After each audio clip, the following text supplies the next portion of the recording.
My name is Roger O'Halloran, and I will be brief. First of all, I will say thank you very, very much for your time. I know that you've been here all day. Please know that your time is important to folks with disability as well as their families. These two folks here, his name is Casey, and that's Megan. Hi. Casey's my son. Megan is my daughter-in-law.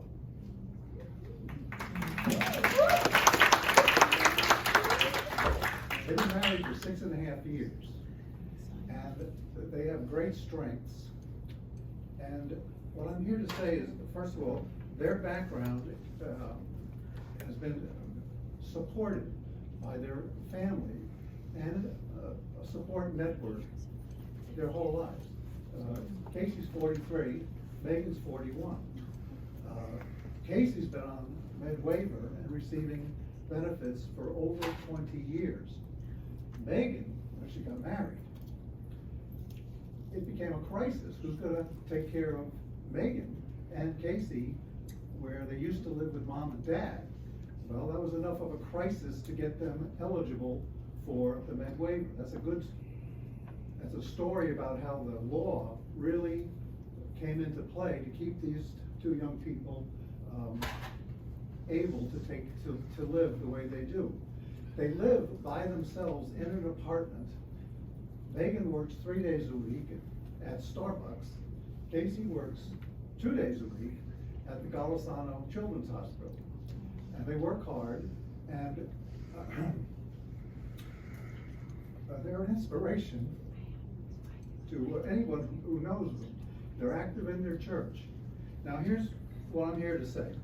I have had lots of friends that are parents, and I'm telling you, this is a fact. Nobody knows folks with disabilities like their parents.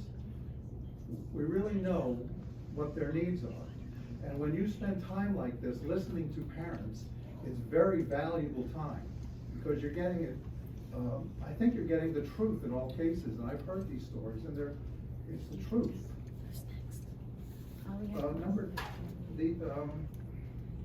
Another point is that your investment of time and the production of laws in the long run does help not only these folks but their families, but also the rest of the community, in that it's cheaper in the long run. I can remember in my lifetime that folks like my son and his wife would go to an institution or a group home or a home with 2 guys and a house parents, and that is more expensive than these two live in an apartment and they pay rent and they function. Now, they don't function on their own. They get support through the state of Florida, Medicaid. And one of the things I want to say is that they have had Down syndrome, guess how long? For their whole life. You know, it's not something that really gets better. You know, Roger? Yes. Time is up. Okay. Wrap it up. All right, I'll wrap it up. That's my bulldog, all right. One last point. Casey got a letter in August saying he was no longer eligible. And come to find out, it was misaddressed. And it took months to straighten that out. The letter went to the wrong place. Basically, they wanted financial information from him, which I provided many, many times, but he didn't get the letter. That needs to be addressed. I don't know how you would do it, but it needs to be addressed.